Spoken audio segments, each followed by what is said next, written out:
안녕하세요. 크립토튜브입니다. 이번 시간에는 이 회사에 우리의 알트코인의 운명이 달려 있습니다. 무슨 내용인지 살펴보시죠. 제가 자주 보고 또 많이 배웠던 그 라울 팔이라고 있습니다. 리얼 비전의 대표. 이분이 최근에 이제 영상들 계속 찍어서 하는 거 저는 이제 하나씩 다 보고 있습니다. 근데 지금 암호화폐의 사이클이 2017년도와 굉장히 비슷하다. 그리고 내년 2분기, 2, 4분기, 4월, 5월, 6월까지도 강세장이 이어질 수 있을 것이다. 이유가 중요하겠죠. 여기에서 기사에서는 지금 그냥 요약을 한 것 같습니다.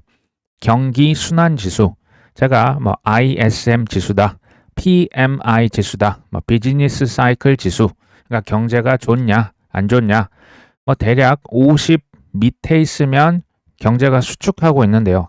아직도 이 지금 지수가 50 미만이다라는 것을 고려한다면 이번 사이클은 과거보다 뒤쪽으로 더 길어질 수 있다. 그리고 또 하나의 전제 조건, 이 약달러, 달러 약세가 지속이 된다면 강세장은 아마 이게 내년 중반까지도 이어질 수 있을 것이다. 저는 이제 이 방송을 실은 다 들었는데요. 2017년과 비슷하다라는 얘기도 했고요. 2021년 그 대상승이 있었죠.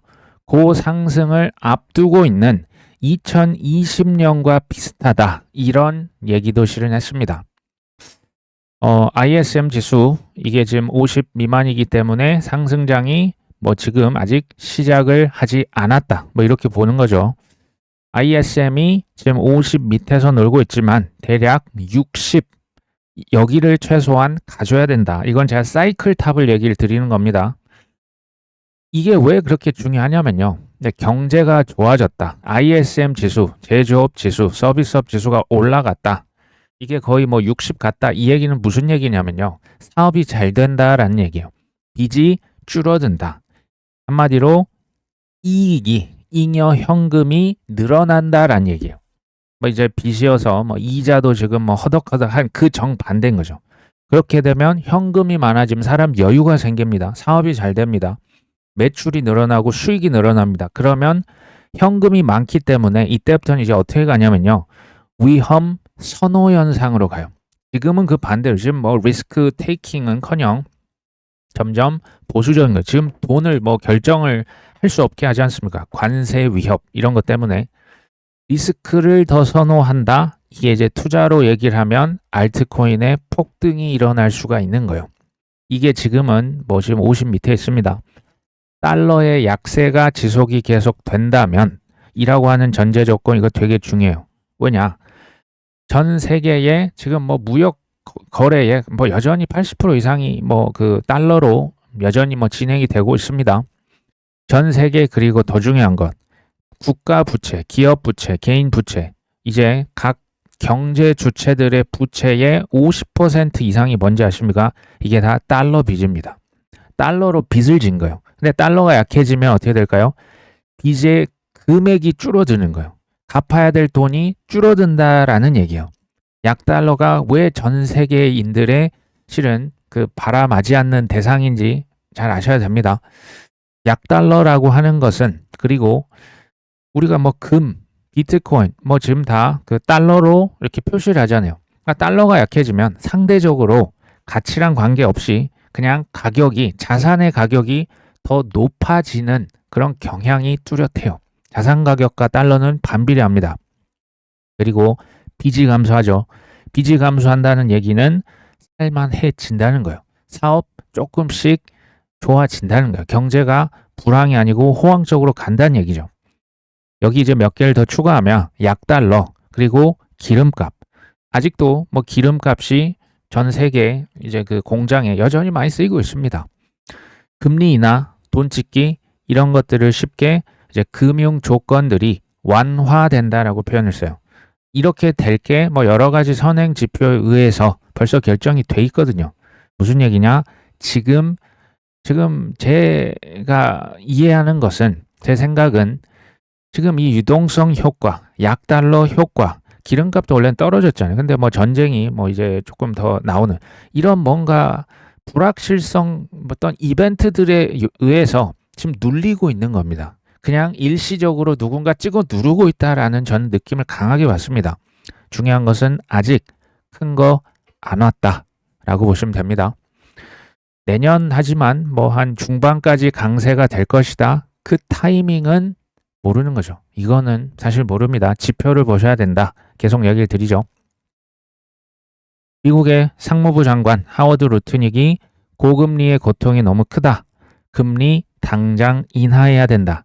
지금 수준의 높은 금리는 말도 안 된다. 지금 연준 금리 인하를 트럼프 대통령, 재무부 장관, 상무부 장관 할 것 없이 빨리 금리 내려라. 파월 의장 It's too late 뭐 파월 하고 있죠. 너무 늦었다. 사실 금리를 내려주고요. 돈을 찍고 규제를 완화해 줘야 실은 그 빚이 더 많아져요. 돈이 더 찍히는 거죠. 이게 뭘까요? 이게 주가를 올립니다. 이게 코인 가격을 올릴 수가 있는데 연준에서 금리 인하를 꿋꿋이 버티고 있는 거죠. 현재 지금 전 세계 금리 인하 지금 어떤 상황이냐면요. 중국에서, 유럽에서, 영국에서, 우리나라, 뭐 뉴질랜드, 캐나다 금리 인하 계속 했잖아요. 굉장히 많이 지금 잘 진행을 하다가 지금 돌연 중단한 상황입니다. 왜 그럴까요? 미국에서 지금 더 내려줘야 돼요. 근데 연준에서 지금 버티고 있잖아요. 이러니까 내릴 수가 없는 거예요. 내리고 싶어 정말 죽겠는데 내릴 수가 없는 거예요. 왜? 미국은 저렇게 고금리인데 다른 나라만 금리를 뭐 이렇게 쑥쑥 낮추면 환율이 깨지는 거예요. 안 되는 겁니다. 그렇게 하면 안 되는 거예요. 자국의 화폐가 휴지처럼 되는 것을 그걸 누가 보고 있겠습니까? 이게 이제 쉽게 말하면 파티가 지금 유동성 파티가 계속 뒤로 지연이 되고 있다. 이렇게 보시면 됩니다. 이더리움의 개의 스트래티지, 샤플링크 얘기를 드린 바가 있습니다. 4일간 이더리움을 1651만 달러 더 샀습니다. 현재 대략 한 18만 8천 개를 들고 있죠. 뭐 4억 5,690만 달러를 보유하고 있다. 근데 재밌는 것은 이게 3,750만 달러의 미실현 손실. 이게 이제 손실 뭐 우리 한화로 치면 마이너스 510억 원을 기록하고 있습니다. 물론 팔진 않은 거예요. 그래서 미실현 손실이겠죠. 이더리움을 무려 우리 돈 6,300억 원 정도를 들고 있습니다. 대략 한 19만 개 정도죠. 샤플링크는 이더리움의 스트래티지라 보시면 되는데 조셉 루빈이 이사회 의장을 맡고 있다 얘기 드렸죠. 컨센시스 이더리움 개발사의 공동 창업자가 되겠습니다. 그러니까 이더리움이 지금 뭐 가격이 안 좋잖아요. 정말 뭐 최고점은커녕 뭐 여전히 계속 뭐 올라가려고 하면 꺾이고 뭐 이더리움 ETF 있으면 뭐 합니까? 가격 이 모양인데 불평불만을 하는 대신에 샤플링크는 뭐였습니까? 그냥 바이 더 딥 묶고 계속 더블로 가고 있는 거예요. 이게 왜 중요하고 왜 그렇게 힘든지 아십니까?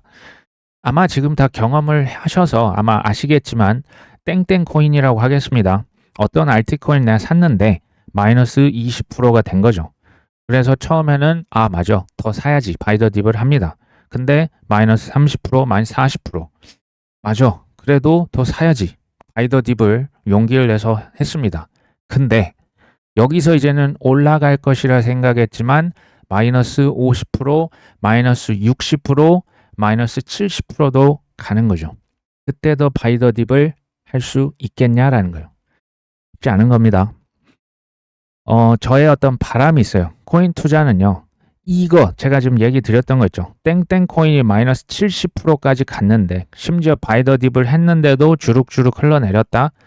이거 할 수 있는 분들만 코인 투자를 전 하셨으면 좋겠고 또 그것을 할 수 있는 코인, 그 코인만 투자해야 된다라고 저는 보는 거예요. 처음에는 다 바이 더 딥을 아마 하실 수가 있을 거예요. 처음에 몇 번은 합니다. 근데 어느 순간 멈춥니다. 왜 멈출까요? 휴지 조각 되니까 더 이상 돈을 퍼붓는 것은 너무나 바보처럼 느껴지는 거죠. 제가 코인에 대한 그 어떤 믿음이요. 제 생각 기준에는 거기까지인 겁니다. 그 이상 돈을 넣을 수 없다. 거기까지인 거예요. 이게 뭐 잘못됐다 이걸 떠나기 전에 제가 봤을 때는 비트코인조차도 이렇게 적립식으로 계속 투자할 수 있다라는 것은 절대 저는 쉽지 않다고 봐요. 비트코인에 대해서 지금 뭐 비트코인 뭐 이제 킹왕짱이고 지금 뭐 알트는 다 쓰레기고 그 내러티브라고 제가 계속 그들 프레임이라고 계속 얘기를 드렸습니다. 비트코인조차도 왜 뭐 2년, 3년을 꾸준히 산다? 이거 되게 어려워요. 왜 그러냐면요. 알트코인이 폭등할 때 참을 수가 없어요. 나 비트코인 정말 꾸준히 2년, 3년을 사셨는데 한 2배 올랐다라고 하겠습니다. 알트는 2달 만에 20배 가는데 그거 견디실 수 있을까요? 이거 못 견뎌요. 그리고 비트코인조차도 폭락이 나옵니다. 그리고 조정 안 올 것 같은데 온다고요. 이걸 꾸준히 할 수 있다? 쉽지 않다. 쉽지 않아요. 혹시 이제 좀 코인 가짓수가 너무 많으시다 이런 분들 계시죠? 저도 이제 코인 개수가 너무 많다 싶으면 한 번씩 1년에 한 번, 2번 익절할 수 있는 기회 저는 온다라고 얘기를 실은 드렸죠. 전제가 있습니다. 바이 더 딥을 꾸준히 하셔야 된다. 그러면 폭등하면요. 익절로 갑니다. 한꺼번에 돌아가요. 마이너스 뭐 50%, 60%, 70% 계속 묶고 가시면 어느 순간 이게 이제 평단이 낮아지고 이제 그 유동성 물 들어올 때 익절로 가요. 그때 시원하게 한번 좀 털어주는 거죠. 그러면서 코인의 가지수를 조금 더 이제 확신이 있는 것들로 줄여 가시는 것도 저는 필요하다라고 봅니다. 미국의 텍사스 주지사 비트코인 준비금 보호 법안에 서명을 했습니다. 재밌죠? 비트코인 준비금을 폐지를 방지하는 법안이에요. 쉽게 얘기를 드리면 비트코인 준비금을 영원하게 보호합시다. 왜냐하면 나중에 이제 뭐 민주당의 대통령이 와서 정권이 바뀐다라고 하면 없던 일로 합시다 할 수 있는 거죠. 그렇죠? 그거 못하게 법을 아예 지금 미리 그냥 정해놓겠다는 거예요. 비트코인 준비금 이거 누가 대통령이 되든 누가 나중에 뭐 정권을 잡든 못 바꾼다. 무서운 얘기입니다. 참고로 미국의 텍사스가요. 그냥 국가라고 쳤을 때 전 세계 GDP가 8입니다. 전 세계 8위에 랭크가 되어 있습니다. 우리나라 12위거든요. 우리나라보다 텍사스가 경제가 훨씬 더 큰 국가입니다. 뭐 땅덩이도 더 넓고요. 캘리포니아는 무려 세계 4위입니다. 미국, 중국, 독일 다음에 캘리포니아예요. 일본이랑 거의 비슷합니다. 한국보다 훨씬 커요. 이런 지금 주 단위에서 지금 뭘 한다고요? 비트코인을 절대 폐지를 방지하겠다. 무서운 얘기예요. 비트코인의 수량이요. 국가나 기업이나 개인의 지금 뭐가 된다? 이 국력이 되고요. 기업의 어떤 개인의 경제적인 파워입니다. 경제적인 독립, 자유를 의미합니다. 근데 제가 비트코인 평단가라고 했습니까? 수량이라고 했습니까? 수량이죠. 평단도 중요합니다. 왜 평단이 안 중요하겠습니까? 근데 평단보다 더 중요한 건 뭐라고요? 수량이다. 알트코인 시즌 지수 이것도 꽤 그래도 참고할 만한 지수 중에 하나입니다. 알트코인 이거 뭐 코인 마켓캡에서 개발했죠. 25 이하로 떨어지면 비트코인 시즌이다. 이제 75가 넘어가면 알트 시즌인데요. 지금 25 이하 19를 기록했죠. 비트코인은 킹 왕짱이고요. 나머지 알트는 쓰레기다. 지금 뭐 이런 지금 나날이 계속되고 있죠. 답답하죠. 저는 그래서 비트코인을 실은 더 샀습니다. 그리고 주요 알트코인들 비트코인보다 더 샀습니다. 그러니까 맨날 이제 하시는 얘기 중에 레파토리 어디서 돈이 나서 이렇게 계속 사는 거냐. 첫 번째, 현금은 없었습니다. 괄호 열고 닫고 그러면 어떻게 샀니? 두 번째, 더 이상 팔 금덩이도 없었습니다. 괄호 열고 닫고 근데 어떻게 샀다는 얘기야. 세 번째, 더 이상 팔 주식도 없어요. 근데 어떻게 샀냐? 오후반 우리 선생님 있죠?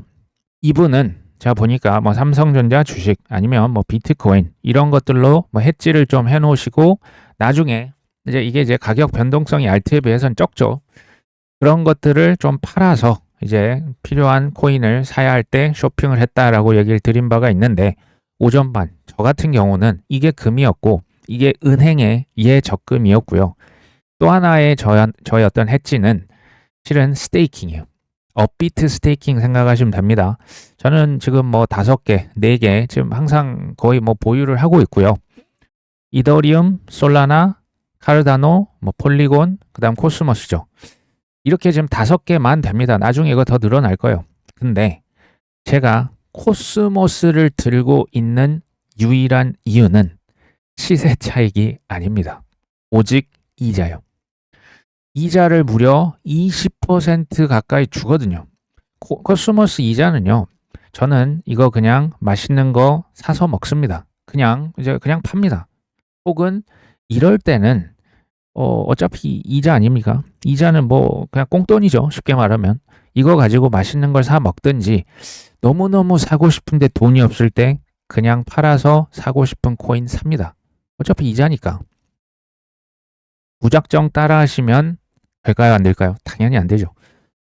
이게 코스모스는 스테이킹이 왜 이렇게 높을까요? 이자율이 왜 이렇게 높습니까? 왜 그런지 모르면 되겠습니까? 투자하시면 안 돼요. 이자율 20% 넘어간다? 10%만 넘어가도 의심을 하시는 게 당연히 맞습니다. 저는 이 코스모스 2015년도부터 그 파운더 제콘이라고 있어요. 도컨 말고 제콘, 한국계 미국인 있거든요. 저는 이 회사가 뭐 하는 회사인지 알고요. 장단점을 잘 알아요. 이 회사의 어떤 뭐 이제 쉽게 말하면 이제 레이어 제로로서의 역할을 하는데 단점도 뚜렷하게 있어요. 인플레이션율이 너무 높아요. 그러니까 이거는 시세 차익을 크게 노리시는 분들에게는 정말 전혀 적합지 않은 코인입니다. 포인트는 뭐냐면 현금을 꾸준히 나오게 할 수 있는 게 되게 중요해요. 근데 코스모스도 이제 가격이 무너지다 보니까 이자가 코스모스로 받으니까 이걸 해보시면 알아요. 이게 휴지를 모아봤자 휴지 되는 거 아니야? 맞습니다. 이거 알고 하셔야 돼요. 코스모스도 할 거면 정말 저점에서 잘 잡으셔서 스테이킹해서 그거를 이거 당연히 시행착오가 엄청 필요하실 거예요. 함부로 따라 하시면 안 됩니다. 더 중요한 것은 해지는 어떻게든 필요해요. 해지라고 하는 건 어떻게 될지 모르니까 내 자산을 현금성 자산을 좀 분산을 시켜 놓는 거죠. 그게 뭐 주식이든 뭐 삼성전자든 비트코인이든 뭐 금덩이든 은행 예금 적금을 드시든 관계는 없다라고 저는 봅니다. 솔라나, XRP 등 현물 ETF 승인 가능성이 90% 이상이다. 여기 지금 블룸버그의 제임스 세이파트 뭐 경력이 한 20년 이상 넘어가는 전문가 베테랑 맞습니다. 솔라나, XRP, 라이트코인, 도지코인, 에이다 등 대부분 암호화폐 현물 ETF 승인 가능성을 전에 한 80%, 뭐 85%, 요 정도 아니면 뭐 낮으면 70%라고 했는데 이거 지금 몇 프로라고 했습니까? 90% 이상으로 상향 조정했습니다. 그러면서 근거가 뭐냐? SEC가 굉장히 적극적으로 움직이고 있다. 이것은 엄청나게 긍정적인 신호다.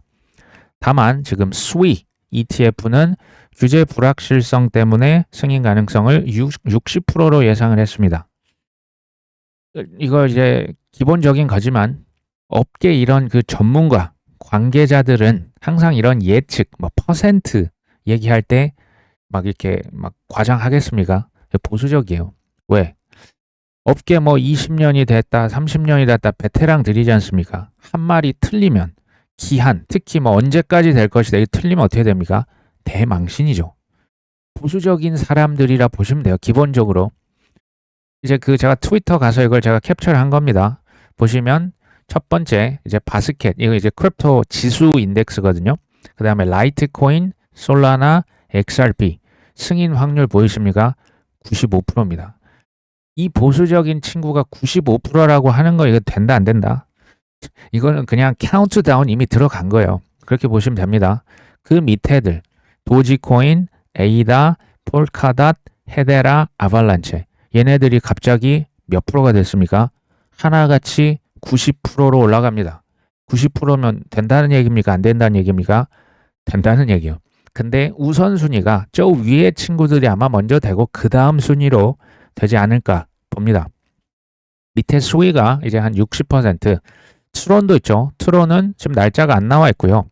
이 밑에 보시면 사실 그 노트가 있는데 뭐라고 적혀있냐? 트론은 올해는 ETF가 안 될 것 같다. 이렇게 적혀 있어요. 그 영어로 깨알같이 작게 적혀 있습니다. 여기서 제가 어떤 회사가 신청을 공통적으로 지금 들어가 있는지 표시를 할 겁니다. 보십시오. 누가 들어가 있습니까? 그레이스케일.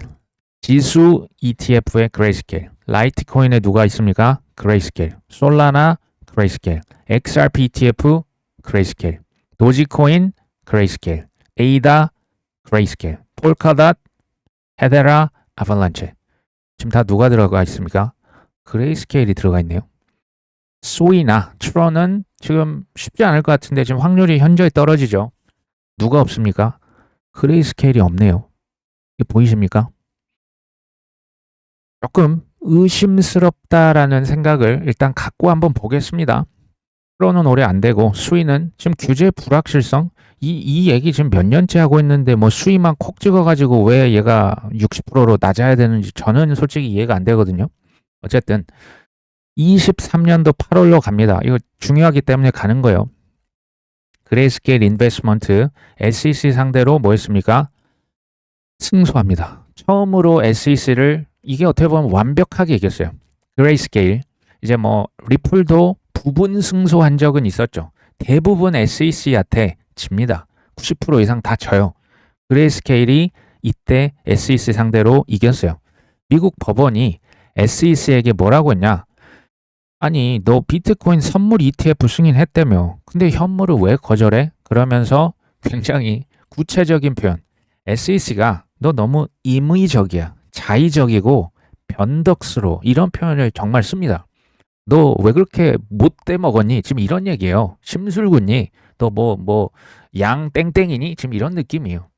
어쨌든 근데 이 지금 승소하기 2달 전에 누가 신청을 했다? 블랙락에서 23년 6월 달이죠. 비트코인 현물 ETF를 그 전에 이미 신청을 들어갔습니다. 블랙락이 신청하면 어떻게 된다고요? 99.9%가 되는 거예요. 100%인데 그 하나 정도 이렇게 좀 이제 날려준 거죠. 우연일까요? 제가 이게 이제 팩트가 뭐냐? 이 법원의 판결이 아니었으면 24년도 1월 달 비트코인 현물 ETF 블랙락 포함 이거 승인 안 됐습니다. 게럴 갠슬러가 뭐라고 했냐? 실제 우리도 미국 법원의 그 어떤 판결을 거스를 수는 없다. 우리가 뭐 법을 뭐 어떻게 법원을 거스를 수 있습니까? 실제 이렇게 얘기를 했습니다. 챗 GPT와의 재밌는 대화를 하다 보면 또 많은 것들을 알게 되는데요. 저는 이 사실 스토리를 알고 있기 때문에 질문이 조금은 이제 날카롭게 들어가는 거죠. 그레이스케일 그때 기업 인수에 관심 많다던 월가 금융기관들 내가 있었다고 들었는데 마이클 소넨샤인 이제 전 그레이스케일 대표 미팅도 많이 했다고 하던데요. 이렇게 물어보니까 6초 동안 생각합니다. 맞습니다. 마이클 소넨샤인 전 대표는 실제 월가의 대형 금융기관들과 뭐 했다? 인수, 전략적 제휴에 대해서 논의를 했습니다. 우리의 눈과 귀는 열려 있다. 누군가 전략적 협업을 위해서 접근해왔다. 누가 접근해왔다? 자, 여기서 언급된 접촉자로는 블랙락과 같은 대형 자산 운용사가 포함된 것으로 전해졌다. 블랙락과 그레이스케일이 만난 것 같습니다. 이거 이제 뭐 정식 인수 제안은 아니고 뭐 탐색하고 제휴하고 뭐 그런 거 있잖니 뭐 이런 지금 뭐 그렇게 이제 써놨습니다. 지금 챗 GPT 답변입니다. 그레이스케일은 어쨌든 SEC 법적 승소 이후에 M&A 기업을 팔겠다라는 거예요. 회사 팔겠다라는 것을 공개적으로 검토하고 있었다. 다만 이게 이제 그 직접적인 회의 내역을 밝히지는 않았어요. 언론 찾아봐도 이게 안 나옵니다.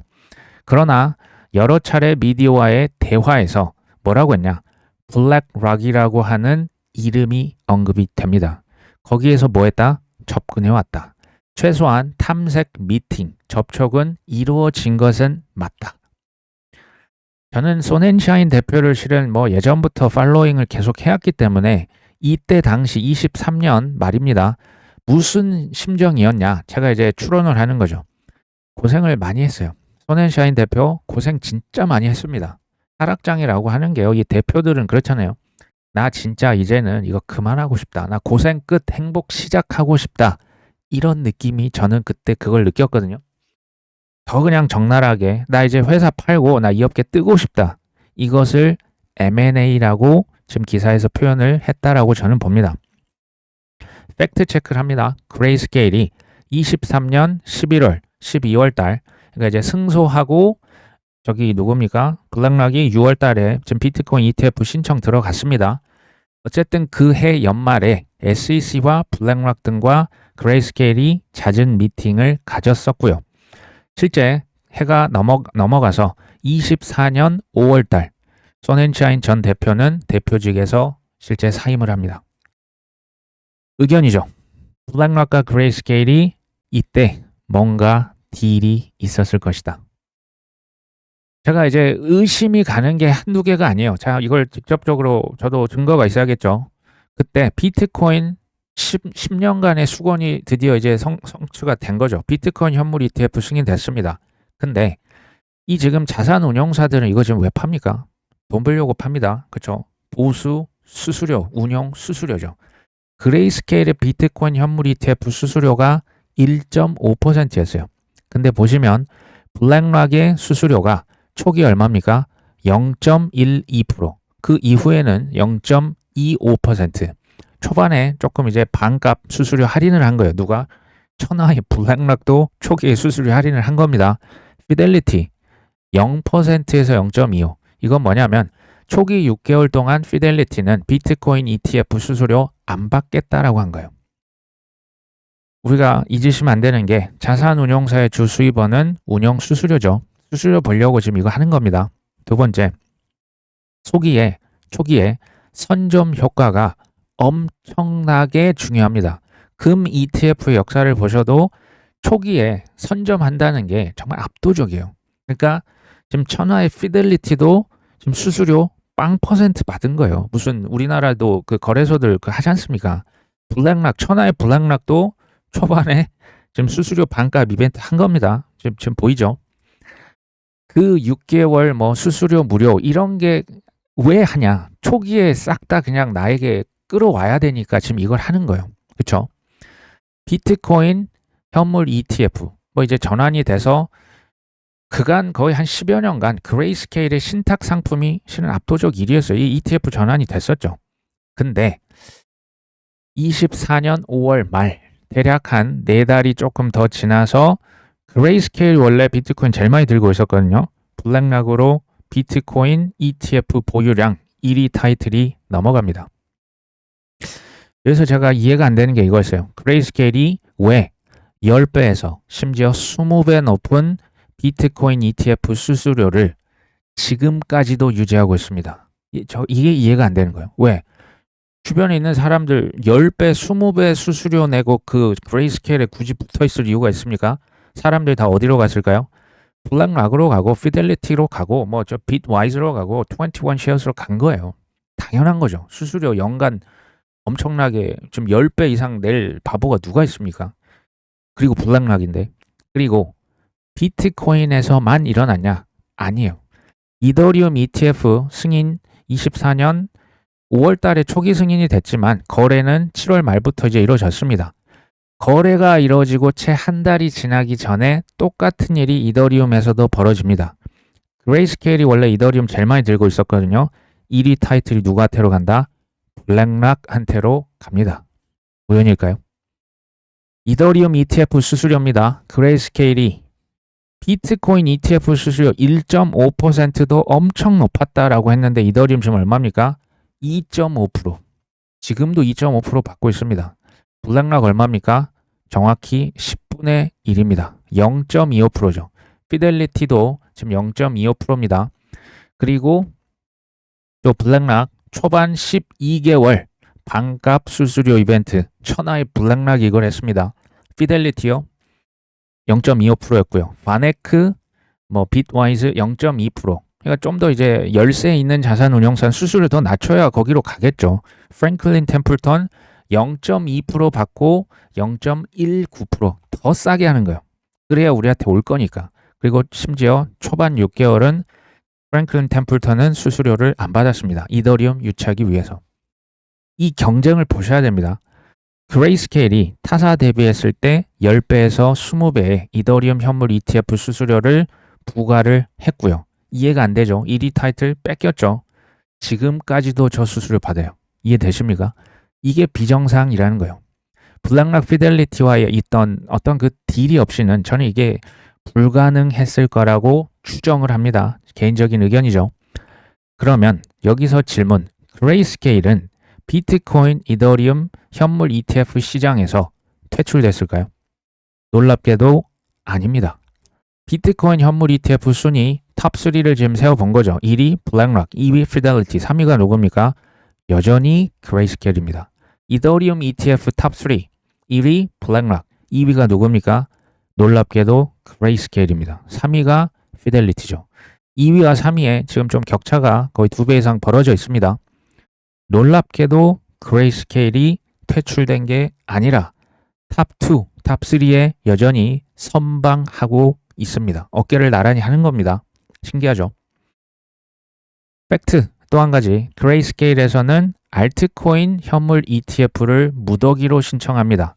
특히 올해 1월달, 2월달, 3월달까지 8개 코인, 아까 제가 보여드렸지만 다시 얘기를 드리면 솔라나, XRP, 라이트코인, 도지코인, 에이다, 폴카닷, 헤데라, 아발란체까지입니다.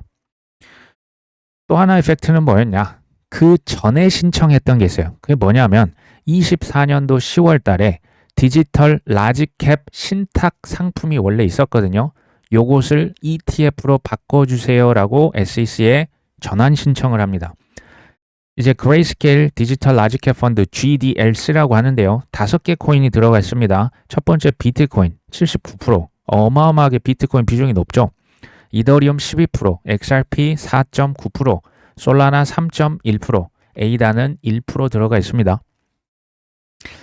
이게요, 놀랍게도 트럼프 대통령이 디지털 자산 5개 코인 비축하겠다. 그 코인과 일치하네요. 우연일까요? 어찌됐거니 디지털 라지캡 펀드는 최종 결정일이 7월 2일입니다. 뭐 그렇게 많이 남지는 않았습니다. 그쵸? 세이파트가 아까 보여드렸지만 그레이스케일의 디지털 라지캡 펀드 이 5개 들어간 이게 크립토 인덱스 펀드라 보시면 되거든요. 인덱스 ETF 이거 승인 확률 몇 프로라고 했다고요? 95%. 95%는 이거 된다는 얘기입니까? 안 된다는 얘기입니까? 이게 된다는 얘기입니다. 우연일까요? 크립토 인덱스 지수 ETF의 시초가 될 겁니다. 누가요? 그레이스케일이.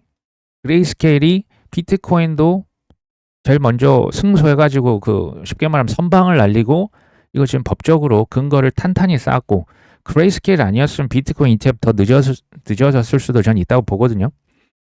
이 지금 그레이스케일 디지털 라지캡 펀드 승인이 되고 솔라나 ETF 아마 승인이 되겠죠. 그 다음은 솔라나, 그 다음은 XRP 되지 않을까요? 뭐 물론 정확히는 모르겠습니다. 근데 지금 대중들의 생각이 뭐냐면 알트코인 ETF가 된다고 지금 뭐가 달라져? 그게 뭐 그래서 뭐 어쨌다고 지금 이런 거예요. 이게 뭔지 아십니까? 이 철석같이 믿고 있어요. 이게 뭔지 아십니까? 그들의 프레임이에요. 가격을 찌그러 놓고 제가 얘기 드렸죠. 할 거 다 하고 있는 겁니다. 제가 지금 이거 보여드리고 있지 않습니까? 제가 코인 투자 이제 뭐 11년이 넘어갑니다. 설득하고 싶은 의도가 없어요. 뭐 코인 투자 굳이 이 죽을 고생 맘고생을 굳이 왜 안 하셨으면 좋겠어요. 진심이고요. 여기서 제가 지금 팩트가 뭐냐, 블랙락과 그레이스케일 간에 어떤 계약이 있었는지는 모릅니다. 저도 몰라요. 제가 이제 추정이라고 얘기를 드린 거죠. 블랙락은 비트코인, 이더리움 이거 지금 누구한테 1위를 타이틀을 가져왔습니까? 그레이스케일한테 가져왔잖아요. 수수료를 10배, 20배 비싸게 하는데 그레이스케일 붙어있을 충성 로열 고객 있으십니까? 저라도 바로 바꾸거든요. 그럼에도 여전히 2위와 3위의 랭크가 돼 있습니다. 그레이스케일. 어쩌면 이건 저는 이제 확실치는 않지만 그레이스케일에게 알트코인 ETF, 뭐 비트 이더 뭐 그 정도 하면 됐지. 알트코인 그 외에 나머지 알트코인, 뭐 인덱스 ETF 내가 거기서는 너가 그냥 먼저 치고 갈 수 있게 해줄게. 이런 딜이 되어 있는 것은 아닐까요? 라고 생각을 해보는 거죠. 저는 이제 코인 투자를 하면서 이제 좀 여러 번의 그 하락장을 겪고 뭐 마음고생 많이 했겠죠. 그러면서 파다가 블랙락과 월스트리트와 뭐 소위 말한 글로벌 엘리트라고 하는 친구들이 이렇게까지 악하다고? 이렇게까지 치밀하다고? 라고 하는 것에 공부를 하다가 좀 많이 놀랐어요. 핵심 뭐냐? 어설픈 지식, 한방 마인드로는 성공은커녕 생존이 안 됩니다. 제가 이걸 다 깨달은 겁니다. 지금 관세 전쟁, 금리 인하 연준에서 지연시키고 있죠. SEC 게리 갠슬러, 리플 소송, 규제 불명확성, 이것을 우연이다 혹은 음모론이다. 저 같으면 이게 우연이다 음모론이야 만약에 이렇게 생각을 하시면요. 이해가 아마 쉽지 않으실 거예요. 어떻게 지금 이런 일이 발생하고 있지? 그냥 말과 행동이 예전에 너무 달랐죠. 지금 또 너무 일치합니다. 이해가 되십니까? 굳이 이해가 안 되는데 코인 투자를 하실 이유가 있을까요? 굳이 저는 할 필요가 없다고 봐요. 이해가 안 되는데 이 어떻게 살아남을 수가 있을까요? 그렇다고 제 분석이 100% 맞냐? 아니죠. 천만의 말씀입니다. 머리를 계속 저도 이제 하도 당한 게 있으니까 정말 한번 파보는 거죠. 방향성. 미국, 지금 중동에 있는 국가들 방향성 뭡니까? 좀 알려줬잖아요. 중국도 마찬가지지 않습니까? AI와 크립토예요. 근데 중요한 건 뭐냐면 방향성만 알면 성투하냐는 거예요. 종목만 알면 우리 큰 부자, 억만장자 아니면 백만장자라도 될 수 있냐는 거예요. 95% 혹은 98%, 9%가 실은 실패해요. 결국은 실패를 한다는 거예요. 방향성 중요하죠. 종목 중요하죠. 타이밍도 중요하죠. 이런 상황에서 여러 가지 이유입니다. 본인의 어떤 무지 혹은 감정 혹은 제가 쉽게 보고 들어오신 거죠. 쉽게 말하면. 근데 제가 어떻게 이 코인판에 계속 남아서 여기에서 떠밀 수는 없다. 제가 떠밀 수는 없어요. 저는 떠밀고자 하는 그게 아니고 제 역할을 제가 압니다.